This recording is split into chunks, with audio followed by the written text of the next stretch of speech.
성경은 교회와 그리스도의 관계를 신부와 신랑으로, 아내와 남편으로 비유합니다. 하나님의 은혜로 구원받은 성도인 우리는 십자가에서 우리의 죄를 대속하시기 위해서 죽으시고 부활하신 우리 주님의 신부요, 주님은 우리의 신랑입니다. 이렇게 주님과 우리가 신부와 신랑으로 생명적 관계를 맺으며 살아가고 있는데, 이와 같은 관계를 적실하게 표현해 주는 말이 있는데, 그것이 바로 연합이라고 하는 말입니다. 내가 주님 안에 있고 주님이 내 안에 있어 그리스도로 충만하게 되고 생명의 열매를 맺게 되는 것입니다. 그러나 우리가 이 세상에 살아가는 동안에는 그 연합의 열매는 부분적이라고 하는 것입니다.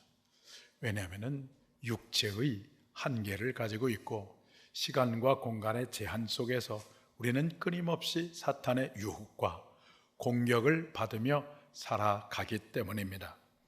그러나 역사의 마지막 날 우리를 유혹하고 우리를 공격해 왔던 사탄이 완전히 심판을 받고, 또 사탄이 심어놓은 세력도 완전히 심판을 받고, 이제 그리스도와 그리스도의 신부된 우리가 완전한 연합을 이룰 때가 찾아옵니다. 교회와 그리스도가 완전한 연합을 이룰 때입니다. 그때가 바로 어린 양의 혼인잔치인 것입니다. 그러면 누가 혼인잔치에 참여할 자입니까? 첫째는 예수의 피로 구속함을 받은 성도입니다. 신랑이신 우리 주님과 신부인 성도의 관계는 무엇으로 맺어진 관계일까요? 피로 맺어진 관계입니다. 그런데 누구의 피로 맺어진 관계일까요? 예수의 피로 맺어진 관계입니다. 예수님께서 십자가의 대속의 죽음을 통해서 흘리신 그 피로 말미암아 속죄함을 받고 주님과 성도의 관계, 즉 신랑과 신부의 관계가 맺어졌습니다. 요한계시록에서 어린 양의 신부인 교회는 어린 양의 피로 구속함을 받은 자들임을 말씀하고 있음을 보게 됩니다. 요한계시록 5장 9절 말씀 보겠습니다. 그들이 새 노래를 불러 이르되 두루마리를 가지시고 그 인봉을 떼기에 합당하시도다. 일찍이 죽임을 당하사 각 족속과 방언과 백성과 나라 가운데에서 사람들을 피로 사서 하나님께 드리시고, 그랬어요. 각 족속과 방언과 백성과 나라라고 하는 말은 계시록에서 온 우주를 의미합니다. 그 우주 가운데서 하나님께 드려진 영광의 주인공이 누구냐? 분명하게 말씀하시기를 예수의 피로 산 사람, 즉 성도라고 말씀하고 있습니다. 역사의 마지막 날 악의 삼위일체가 무엇일까요? 바벨론, 짐승, 그리고 사탄, 이 세 가지가 악의 삼위일체인데, 이 악의 삼위일체가 심판을 받고 영원한 불못에 들어갈 때 심판 대신에 그리스도와 완전한 연합을 이루어 하나님의 영광에 참여할 자는 누구냐? 오직 예수의 피로 구속함을 받은 성도라고 하는 것입니다. 그러면 왜 우리는 예수님의 피로 씻음을 받음으로 주님과 생명적 관계를 이룰 수가 있을까요? 우리는 처음부터 하나님과 우리의 관계, 또 나와 너의 관계가 깨어져 있는 사람이었어요. 관계가 깨졌습니다. 관계가 깨져 있었을 뿐만 아니라 하나님의 심판의 대상이었습니다. 무엇 때문에 그럴까요? 바로 죄 때문에 그렇습니다. 죄라고 하는 말은 자기를 끊임없이 주장하며 자기의 내재적 자원만을 가지고 살아가겠다고 하는 것, 그것이 죄를 말하고 있어요. 그렇기 때문에 그렇게 삶을 살수록 관계가 깨져요. 너와 나의 관계가 깨지고 하나님과의 나와의 관계도 깨지고, 그러다 보니까 고립되고 핍절한 삶을 살게 되고 곤고한 삶을 살게 되는데, 이와 같은 삶의 실존을 성경이 뭐라고 말씀하고 있냐면은 사망이라고 말씀하고 있어요. 그런데 이런 사망을 가져온 무서운 죄를 사하고 잃어버린 하나님과의 관계와 너와 나의 관계를 회복하는 유일한 길이 무엇일까요? 예수의 피입니다. 그래서 히브리서 기자는 피 흘림이 없으면 사함이 없다, 이렇게 말씀하셨어요. 히브리서 9장 22절 말씀 다 같이 보겠습니다. 율법을 따라 거의 모든 물건이 피로써 정결하게 되나니 피 흘림이 없은즉 사함이 없느니라, 이렇게 말씀하셨어요. 요한일서 1장 7절 말씀 보겠습니다. 그의 아들 예수의 피가 우리를 모든 죄에서 깨끗하게 하실 것이요. 또 로마서 5장 9절 보겠습니다. 우리가 이제 그의 피로 말미암아 의롭다 하심을 얻었은즉, 이렇게 말씀하셨어요. 그런가 하면 사도 베드로도 흠없고 점없는 어린 양 같은 보배로우신 예수 그리스도의 피로만 구속함을 받았다라고 말씀을 하고 있습니다. 우리가 어린 양 예수님의 신부가 되는 첫 번째 길은 바로 예수님의 피로 구속함을 받은 성도여야 한다는 거예요. 이것이 신부되는 첫 번째 조건입니다. 그러므로 우리가 역사의 마지막 날 하나님을 찬양하며 어린 양의 혼인잔치에 참여하는 영원한 영광을 누리는 주인공이 되기 위해서는 나는 진정 예수의 피로 주사함을 받은 성도인가 하는 것을 점검할 필요가 있다는 것입니다. 윤리적으로 도덕적으로 얼마든지 교회를 다닐 수 있어요. 신앙생활할 수 있어요. 직분도 받을 수가 있어요. 그러나 수년 동안 신앙생활을 하고 직분도 얻었지만 예수님께서 바로 나의 죄를 위하여 십자가에 피 흘려 죽으심으로 말미암아 주님의 죽음이 나의 죽음이 되고 주님의 부활이 나의 부활이 된 이 인격적 사건이 없다면 죄송하지만 어린 양의 혼인잔치에 참여할 수가 없는 것입니다. 이렇게 진정 주님께서 나의 죄를 위해 십자가에 죽으시고 피 흘리심을 믿음으로 우리 모든 성도님들이 어린 양의 혼인잔치에 참여하는 영광의 신부가 되기를 주님의 이름으로 축복합니다. 누가 혼인잔치에 참여할 자일까요? 첫째는 예수의 피로 구속함을 받은 성도입니다. 둘째는 신랑이신 주님을 위해 준비한 성도입니다. 7절 말씀을 다시 한번 보겠습니다. 우리가 즐거워하고 크게 기뻐하며 그에게 영광을 돌리세. 어린 양의 혼인 기약이 이르렀고 그의 아내가 자신을 준비하였으므로, 그랬어요. 그의 아내가 자신을 준비하였으므로 라는 말씀이 있습니다. 예수님의 피로 구속함을 받은 다음에 신부인 그리스도인들이 신랑이신 주님을 위해서 끊임없이 준비를 해야 되는 거예요. 결혼식을 앞둔 신부를 상상을 해보세요. 날짜를 잡고 예식장을 잡았다고 해서 결혼식 준비를 다 한 것이 아니지 않습니까? 신부는 몇 달 전부터 신랑을 위해서 자신을 단장합니다. 신부의 피부 타입, 선호하는 스타일, 내가 입게 될 드레스 색상, 예식 장소, 조명, 조건 등을 고려해서 거기에 맞는, 거기에 어울리는 화장을 합니다. 근데 화장을 하기 전에 피부를 촉촉하고 탄력 있게 하고 눈썹 정리도 하고 눈썹 화장도 하고 입술과 이마와 콧대와 광대 등 얼마나 구체적으로 화장을 하는지 모릅니다. 이 모든 것이 누구를 위해서 단장하는 것일까요? 신랑을 위해서 단장하는 것이 아닙니까? 이런 관점에서 생각한다면 신부인 교회의 공동체가 신랑이신 어린 양 예수님을 위해서 자신을 단장하는 것은 너무나 당연한 것입니다. 그러면 신부인 교회가 신랑을 위해 단장하는 것, 준비하는 것이 구체적으로 무엇일까요? 요한계시록을 통해서 보면 몇 가지를 나누겠는데, 첫째는 목숨을 내걸고 짐승과 우상에게 절하지 아니하고 그 짐승의 표를 받지 않는 것, 이것이 신랑이신 예수님을 위해서 신부가 단장하는 것입니다. 요한계시록 20장 4절 말씀을 보겠어요. 또 내가 보좌들을 보니 거기에 앉은 자들이 있어 심판하는 권세를 받았더라. 또 내가 보니 예수를 증언함과 하나님의 말씀 때문에 목배임을 당한 자들의 영혼들과 또 짐승과 그의 우상에게 경배하지 아니하고 그들의 이마와 손에 그의 표를 받지 아니한 자들이 살아서 그리스도와 더불어 천년 동안 왕노릇하니, 그랬어요. 짐승과 그의 우상에게 경배하지 않는 것, 짐승의 표를 받지 않는 것 쉽지 않습니다. 그 표를 받지 아니하면은 경제 활동을 못해요. 매매를 못해요. 일상생활을 하기가 어려워요. 그러니까 경배하지 않는 것은 어려워요. 그러나 그럼에도 불구하고 손해가 있고 핍박이 있음에도 불구하고 죽음이 내게 오음에도 불구하고 짐승을 경배하지 아니하고 표를 받지 아니하고 인내하고 믿는 성도가 바로 어린 양 혼인잔치에 이제 참여할 거룩한 신부인 것입니다. 요한계시록 13장을 보시면은 이 짐승의 세력이 얼마나 강한지 사람들이 이렇게 말한다는 거예요. 13장 4절 보겠어요. 누가 이 짐승과 같으냐? 누가 이 짐승과 더불어 싸우리요? 그래서 짐승과 더불어 싸울 사람이 없어요. 짐승과 같은 사람이 없어요. 정치, 경제, 종교의 권력을 한 손에 딱 쥐고 전 세계를 독점하고 지배하는 그 짐승을 누가 이길 수가 있습니까? 그래서 이 짐승들이 성도들과 싸우는데 이긴다고 그랬어요.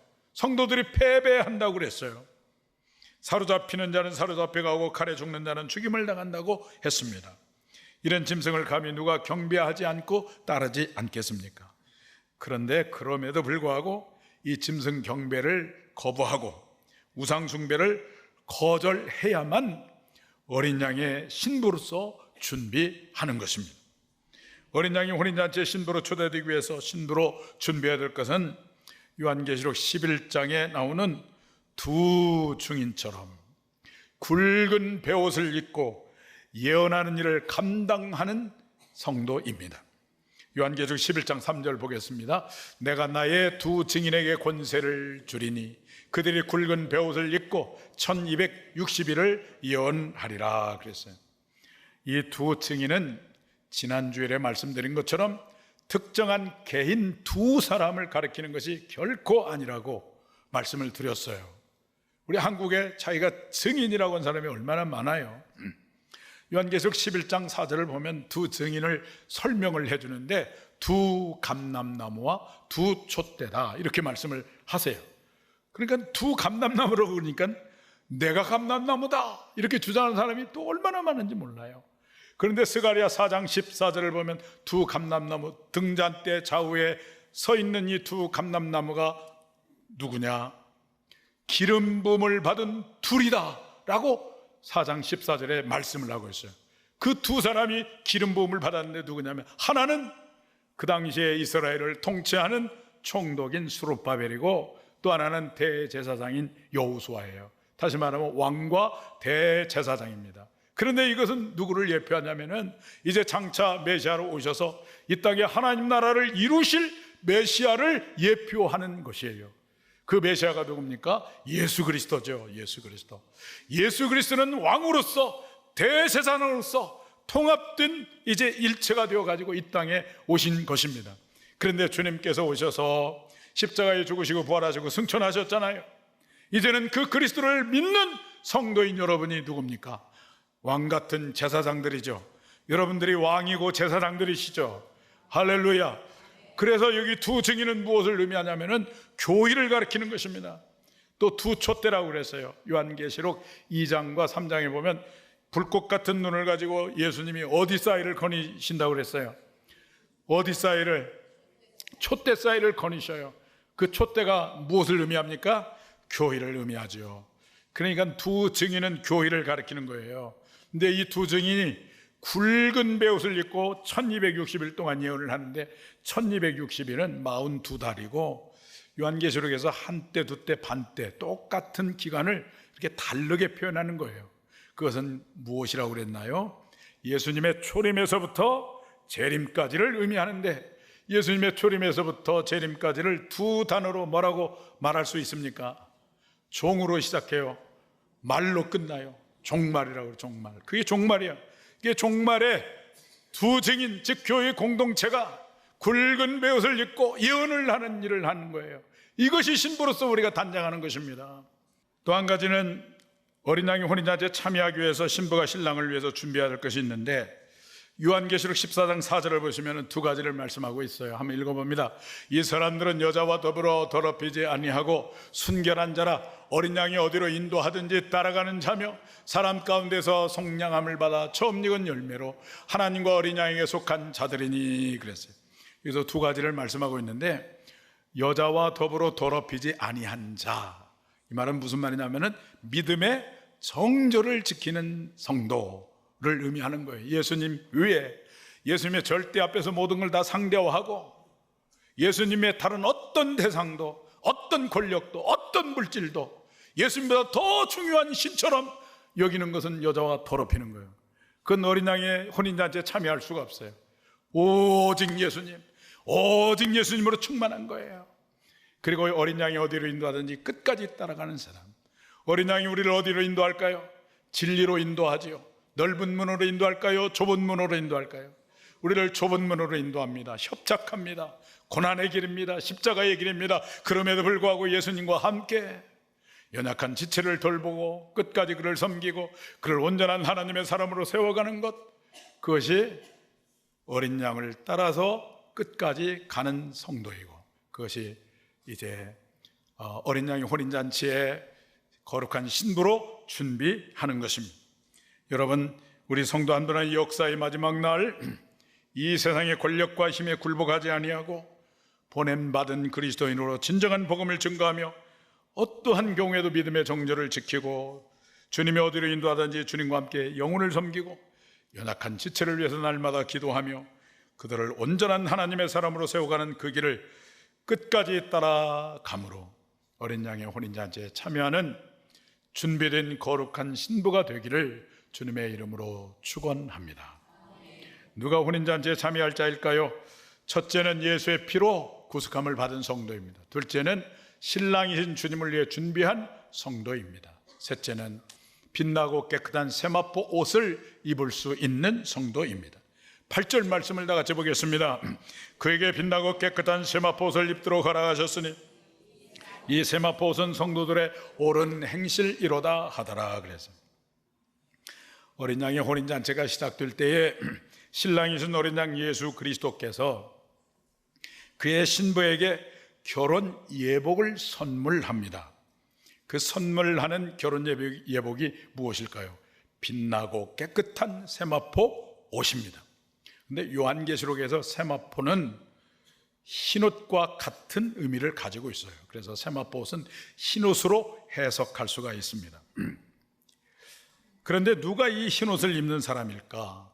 요한계시록 7장을 보시면은 천상의 성도들에 대해서 말씀하는 게 요한계시록 7장이에요. 하늘의 허다한 무리, 그 다음에 하반절에서는 14만 4천 다 구원받은 백성들을 말하는데 그 하늘의 허다한 무리가 어떤 옷을 입었는가? 7장 14절 한번 보겠습니다. 그가 나에게 이르되 이는 큰 환난에서 나오는 자들인데 어린 양의 피에 그 옷을 씻어 희게 하였느니라. 어린 양의 피에 그 옷이 어떻게 되었다고요? 희게 되었다는 거예요. 희게 되었다는. 그런데 그렇다면 과연 누가 어린 양의 피로 말미암아 흰옷을 입은 성도인가? 그 흰옷을 입은 성도의 실제가 무엇인가 하는 것을 우리가 볼 필요가 있어요. 흰옷을 입은 성도의 실제는 뭐냐면은 영적인 싸움에서 이기는 성도여야만 한다는 것입니다. 하나님은 고난 가운데서 믿음을 지킨 이긴 성도에게 흰옷이 주어질 것을 말씀해 주고 있어요. 요한계시록 3장 4절 말씀입니다. 그러나 사대의 그 옷을 더럽히지 아니한 자 몇 명이 너에게서 흰옷을 입고 나와 함께 다니리니 그들은 합당한 자인 연고라. 4대 교인 가운데 보니까 핍박과 고난이 있었는데 타협하지 아니하고 더럽히지 아니하고 끝까지 믿음을 지켜서 이긴 성도가 있어서 흰옷을 입었다는 거예요. 이긴 성도니까 흰옷을 입죠. 그래서 4장 5절을 보시면 이렇게 말씀하세요. 5절 말씀도 보겠습니다. 이기는 자는 이와 같이 흰옷을 입을 것이요 내가 그 이름을 생명책에서 결코 지우지 아니하고 그 이름을 내 아버지 앞과 그의 전사들 앞에서 시인하리라 그랬어요. 4대 교회 안의 성도들 가운데는 핍박과 순교 가운데서도 배교하지 아니하고 타협하지 아니하고 믿음을 지키며 영적 싸움에서 이긴 성도였기 때문에 그들의 흰옷을 입었고 생명책에 기록되었다라고 말씀을 하고 있습니다.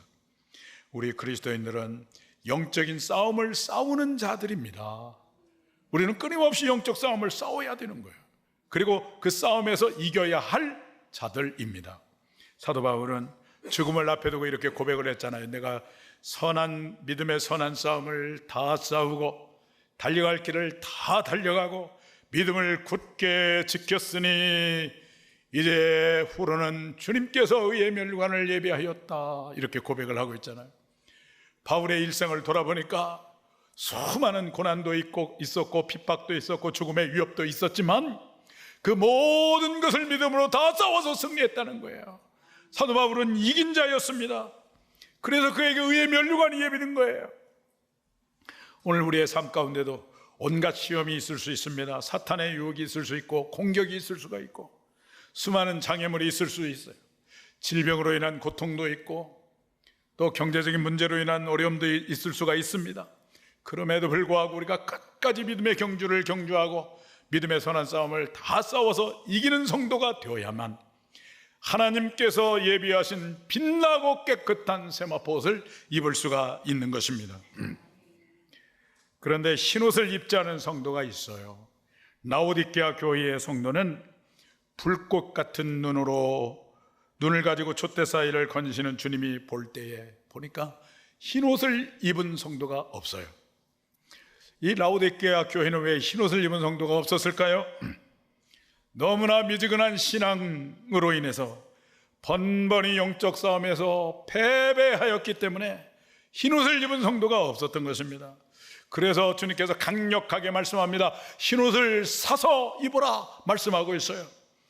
요한계시록 3장 18절 보겠습니다. 내가 너를 권하노니 내게서 불로 연단한 금을 사서 부요하게 하고 흰옷을 사서 입어 벌거벗은 수치를 보이지 않게 하고 안약을 사서 눈에 발라 보게 하라 그랬어요. 라오디게아 교회는 이기지 못했습니다. 영적 싸움에서 패배했습니다. 그래서 흰옷을 사서 입어라 이렇게 말씀하시는 이유는 이제는 패배하지 말고 믿음의 싸움에서 승리하는 교회가 되라 이렇게 말씀하시고 있는 거예요. 사랑하는 여러분, 나는 이기는 성도에게 흰옷을 입은 성도일까요? 아니면 흰옷을 사서 입어야 할 성도일까요? 우리가 영광스러운 혼인잔치에 참여하고 신랑이신 주님으로부터 빛나고 깨끗한 세마포옷을 선물로 받은 거룩한 신부가 되기 위해서는 순간순간 다가오는 영적 싸움에서 승리하는 이기는 성도가 되기를 주님의 이름으로 축복합니다. 그런데 우리가 빛나고 깨끗한 세마포옷을 입을 때 자연스럽게 드러나는 것이 있어요. 무엇일까요? 오늘 말씀해 보니까 성도의 옳은 행실입니다. 8절 하반절 말씀 보겠습니다. 이 세마포옷은 성도의 옳은 행실이로다 하더라 그랬어요. 이 말은 옳은 행실을 했기 때문에 빛나고 깨끗한 세마포옷을 입을 자격이 된다라고 하는 말씀이 아닙니다. 주님과 내가 완전한 연합을 이루어 내가 주님 안에 있고 주님이 내 안에 있고 주님과 내가 완전한 일체가 되었다고 한다면 나의 존재 자체로 나의 삶 자체로 나를 통해서 예수 그리스도의 능력과 인격과 성품과 사랑과 생명과 그 섬김이 드러나는 거예요. 흘러가는 것입니다. 그래서 우리가 걸어다니는 복음이 되고 움직이는 성전이 되는 것입니다. 우리가 예수를 잘 믿으면 성도의 옳은 행실은 저절로 나타나게 되어 있는 것입니다. 그 불신자들은 그 행실을 보고 하나님을 보게 되는 것입니다. 우리만큼이라도 주님과 친밀한 인격적인 교제와 그 연합을 통해서 예수님의 그 인격과 능력과 생명이 흘러감으로 오늘 여러분들을 보시고 사람들이 하나님을 만나게 되어지는 그런 놀라운 역사가 일어나게 되기를 축복합니다. 예수님께서 산상수훈을 말씀하시는 중에 그래서 이런 말씀을 하셨어요. 마태복음 5장 16절 말씀인데 한번 읽어봅니다. 이같이 너희 빛이 사람 앞에 비치게 하여 그들로 너희 착한 행실을 보고 하늘에 계신 너희 아버지께 영광을 돌리게 하라 그랬어요. 불신자들은 우리를 보고 하나님께 영광을 돌리게 된다는 것입니다. 그리스도인이라고 하는 분명한 정체성을 가지고 복음을 부끄러워하지 마시고 복음을 영화롭게 하시는 아름다운 삶을 사셔서 그리고 예수 그리스도와 충분한 연합을 통해서 예수 그리스도의 인격과 성품이 드러남으로 여러분들을 보고 불신자들이 하나님을 만나는 그런 아름다운 그리스도의 신부가 되기를 주님의 이름으로 축복합니다. 사랑하는 성도 여러분, 역사의 마지막 날 하나님의 심판이 있는 그날 세계를 주름잡던 바벨론과 짐승과 용이 심판을 받고 영원한 불못에 들어갈 때 오늘 예배하는 사랑하는 우리 성도 여러분 한 분 한 분은 심판이 아니라 구원받고 어린 양의 혼인잔치에 참여하는 거룩한 신부가 되기를 간절히 축복합니다. 그러기 위해서 예수님의 피로 죄사함 받은 분명한 사건이 여러분에게 있기를 바라고요. 그리고 신랑을 위하여 신부로서 믿음의 정절을 지키고 회개의 복음을 선포하여 준비하심으로 신랑으로부터 빛나고 깨끗한 세마포 옷을 선물로 받아서 마침내 그 영광의 잔치에 참여하는 우리 모든 성도님들 되시기를 주님의 이름으로 축원합니다.